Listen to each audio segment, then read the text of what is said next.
look at the numbers. You look at the season. And be honest. Who wins the Heisman? I believe Tua should and will win the Heisman. You look at what he's able to do. And Skip liked to use the term degree of difficulty.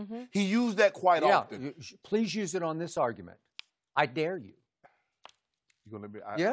I'm waiting. Oh, yeah, if you waited while you interrupted I can't believe you just walked into a trap you set. No, you said it. Huh? Skip tells me he loves to use the term degree of difficulty. I believe Tua's degree of difficulty playing in the SEC. Now, I don't know if you watched the College Award show last night, Jenny, but let me tell you what happened. Yeah. The Thorpe Award winner, which is the nation's best defensive back. True. The Buckets Award winner, which is the nation's best linebacker. The McNary, which is Defensive Player of the Year. And the Gursky Award winner. All of those came from the SEC. Yes. That's what Tua is going up against. How many were Alabama players? Wait, how many were his teammates? Yep. His teammates. Jenny, I know. Jenny, can you instruct Skip not to interrupt me? It's so unbecoming. Okay. Sorry. Shannon, continue, please. Thank you.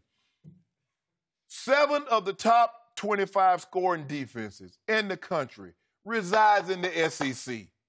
Guess how many top 25 scoring defenses reside in the Big 12, Skip Bayless? You can answer if you like. Well, it's because they have all the top offenses in that league. Oh, so you're not allowed to play. So if you have a top offense. So in other words, Alabama should not be allowed to have the number 2 offense in football and a top 5 defense in football. Is that what you're telling me? I'm telling you, the SEC was down this year by all metrics and measurements. Well, the metrics said they had the number 1 conference in all of football. That's what the metrics say. They have the best defensive players. That's what the awards say. They all play for Alabama. No, Skip. No. The Buckets Award winner went to Kentucky. The McNary Award winner went to a guy from Kentucky. The Thorpe Award winner went to Georgia, who they just played and beat in the SEC title game. Now, with that being said, Skip, can you please not interrupt it? Again, Tua sat out 4th quarter. He sat out the equivalent of 2.5 ball games. Because they're all mismatches. I'm sorry. Skip, when you play at Alabama, unless you play in the Cleveland Browns or the Patriots, everybody's a mismatch. So would you please Georgia. Have we beaten Georgia twice? We beat them for the national championship, and we beat them for the SEC title. That was last year. We just played them last week for the SEC title. I'm saying you beat them last year. Okay. You shouldn't have beat them this time. I don't do what we should have done. Okay. Now, can I carry on? Had Tua played the 10 quarters that he sat out in the 4th quarter, keeping his current pace at which he was throwing touchdowns. Jenny, did you realize that's an extra 9 touchdowns? So instead of 37, that would be 46. So they would have won 60-7 instead of 50-7? No. He would have had 46 passing touchdowns as opposed to 37. That's called stuffing the stat sheet. Go ahead. I don't. It's called running up the score is what it is. And that's what Coach Saban doesn't do. Coach Saban has dignity. But what he's done, he's taken a coach that's won 5 national championships at Alabama, and he's turned it into the formula that, when you talk Alabama, you no longer the first thing out of your mouth is not paying bone-crushing defense. Is that you see that high-flying offense? They're the number 2 scoring offense in all of football, averaging 48 points a game. So, the 2018 recipient of the Heisman Trophy goes to University of Alabama, Tua Tagovailoa. And I would like to bet one more case of due on that. I'll take Kyler for one case. Will you accept, Mr. Sharpe? Go ahead and make your argument. Let me see what your argument sounds like. Really? Okay. Oh, so somebody's got cold feet. No, I got a cold feet. Because you've said for weeks this is over, right? And now it doesn't look so over because my guy, Kyler Murray, is the Las Vegas betting favorite. And I know they split the awards, and you can interpret that many different ways. I think we'll have a historically close race. Okay, we probably will, and they both deserve their share of accolades because both had a great year until the SEC championship game. But Kyler Murray should win it, and he will win the Heisman Trophy because Kyler Murray just finished with the greatest QBR season in quarterback history in college football, the greatest ever. Every time Kyler Murray touched the football, throwing it or running it, he averaged 11 yards per play. He averaged more than a first down every time he touched the football. And his offense merely set the all-time record in college football for yards per play. And this is where I just close the case.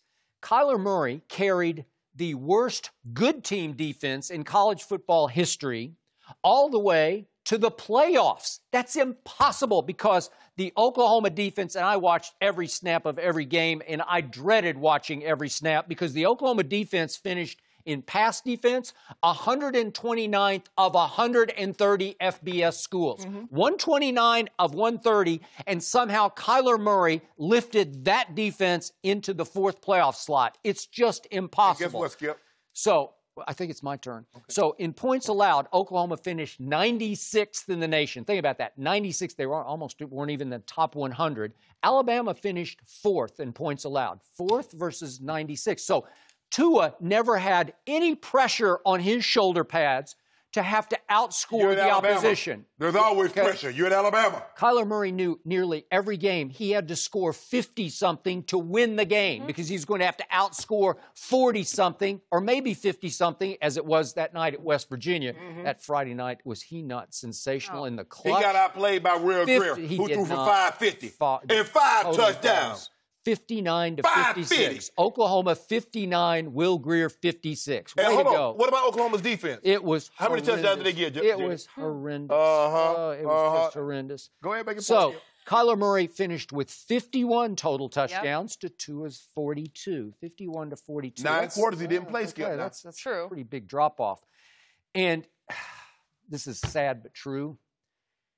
Kyler closed his case by saving his very best for last. Because in the Big 12 championship game, he avenged OU's lone loss by throwing for 379 yards with 3 touchdowns and no interceptions against Texas. That's a QBR of 93. That was unbelievable. While Tua had a nightmare game against Georgia. His first credible opponent all year was Georgia. And Tua goes 10 for 25 for 164 yards with 2 interceptions. Skip. His QBR that day against Georgia was 15. That's a scale of 0 to 100. So Kyler's worst QBR of the whole year was 75. Tua's last Saturday was 15.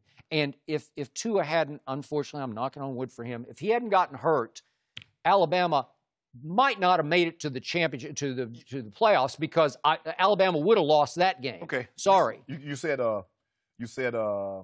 Kyler avenged in the Big 12 championship. Jenny, can I ask you a question? I don't really know what the meaning of avenge is. Can you avenge something if it never happened? Because Alabama don't have to avenge anything because they never lost. Yeah. Good point. Okay, Skip, you made a very interesting point. They had no test the whole year. They finally played a credible opponent in Georgia, and what happened? It's my turn, Skip. I think you interrupted my turn. No, I didn't. You were finished. You said, go ahead. Okay, Skip. You say yards per play, pass or rush. Kyler averaged 11 yards, which led the nation. If you don't mind, tell the people who was number 2 at home. The guy was there 52nd. Can you tell the people who finished 2nd? Because you're making it seem like Tua finished 75th. I didn't say anything about Tua. Oh, Tua was right there behind him at 10.48. Okay, but so both of them averaged the first down every time they touched the ball, either pass or run. I'll repeat, 51 touchdowns to 42 touchdowns because the single most electrifying runner in all of college football this year is the Heisman Trophy winner, Kyler Murray. Trust me on this. I've been watching this game for a long time, and I don't think I'm even going out on a limb to tell you this. The quickest feet I've ever seen in a runner in college football is not Barry Sanders. It's not Michael Vick. It's certainly not Lamar Jackson, who's more straight-line speed. He has to get unwound a little bit. It's Kyler Murray. Skip. I've never seen more electric feet. Skip. I'm talking about... Exactly. He's 4'3". He's 4'3". I mean, how many steps do you think he's supposed to step? Look at this. He's just gone. Skip. Just gone. He's not 4'3". Gone. Okay, my bad, Jenny. I misspoke. I'm sorry. I've interviewed him. We're exactly pretty close. You hear what Jenny said? Now, Jenny interviewed him. Jenny interviewed him, and Jenny is 5'8", and Jenny say he looked me eye. Look at the feet. Look at the feet. Jenny say normally when I interview people, I got to stand on the apple crate. She said when I talked to Tyler Murray, I had to take my heels off. Yeah, you're trying to distract the viewers from what we're watching. Look, this is against Texas. This got them back in the game. Jenny was there. Hold up. She was there. Hold up. It was spectacular. It got you back in the game. Jenny, Bye. can you tell the people who Bye. in the Red River We'll see you later. Who won that game? Bye. Yeah. So you keep telling me that Oklahoma. My defense gave up, what was it, 48? 48? To Sam Ellinger? Too many. Sam Ellinger's not that good. Did Kyler Murray turn the ball over 2 times? He did. So he went a long way in helping Texas win the game. Okay, Skip, you know what, Skip? I just love you. You know what? It's over. It's over. No, it's not. You know what? It would be a shame if Kyler Murray didn't win the No, Heisman. it would not be After no shame. all he's done for that team, it would be a shame. It just would be. You see what he tries to do, Jenny? He's like, well, Oklahoma had the 90th ranked scoring defense in all the nation. 96. 96. Everybody he's going up against was in the 80s. So what's the difference? Yeah. So the last 4 games before the Big 12 championship game, that defense allowed 40-plus points in 4 straight wins for Oklahoma. That's impossible. And West Virginia got jobbed. Got jobbed? And you know who led the nation in scoring defense, Skip? You know who led the nation in scoring defense? Mississippi State led the nation in scoring defense. Alabama hung 24 on them and shut them out. Yeah. Way to go. Well, that's impressive. LSU finished 21st in scoring defense. Had they not given up I don't think LSU could score on Oklahoma. That's how bad their offense is. Oklahoma definitely wouldn't be scoring on them. Yeah, well, now you skip. Kyler Murray will pick anybody to pieces because he can throw it as well as he runs. Well, we're going to find out December 29th. I want you to know what? Keep that this is the greatest dual threat I've ever seen in college football. Now remember, dual threat. Now, when we come in here and we discuss this game, I don't want to hear anything because you just said Kyler Murray can pick anybody apart. He's going to get an opportunity to do what you said he can do against anybody on December 29th, Jenny. Now, you heard him say it. And very likely his best receiver is gone for the season. I don't want to hear that. Well, very likely. Oh, so now you. And all I want to hear is it Jalen Hurts or Tua? Because if it's Jalen Hurts, I'm in trouble. If it's Tua, maybe I got a shot. Okay. No. Tua doesn't play defense. Tua lost his way, his edge, his momentum. I think he lost his confidence against Georgia. I've never seen such a disaster. Playing Oklahoma, you get it right back. First drive, you get it right back playing Oklahoma. Well, he should. No, should. The 129th ranked pass defense? How do you get that team in the playoffs? That don't have anything to do with it. How do you get them in there? I want to know. How do you do that? Just said that it's the greatest feat ever. You just said Kyler Murray can pick anybody apart. He's going to get a chance to prove your theory correct on December 29th. All I know is he got them in the playoffs, which was it's an all-time. He has all-time feat, F-E-E-T, and it was an all-time F-E-A-T. That's what happened. Jenny,